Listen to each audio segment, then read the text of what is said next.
कृष्णा खोरं उभा केलं आणि त्या कृष्णा खोऱ्याच्या माध्यमातून 2000च्या आत जर ते पाणी अडवलं नसतं तर ते पाणी कर्नाटकाला गेलं असतं.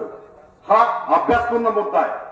त्या काळामध्ये रामराजे साहेबांच्यावर एवढी मोठी जबाबदारी येऊन पडली आणि त्या काळात ही धरणं बांधली गेली.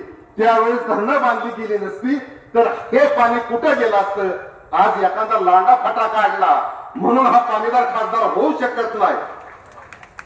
अतिशय कर्तव्य दक्ष नेतृत्व संजू बाबा आहेत, पिटू बाबा आहेत, महाराज साहेब आहेत. चांगल्या पद्धतीनं आमच्यावर जबाबदारी येऊन पडली.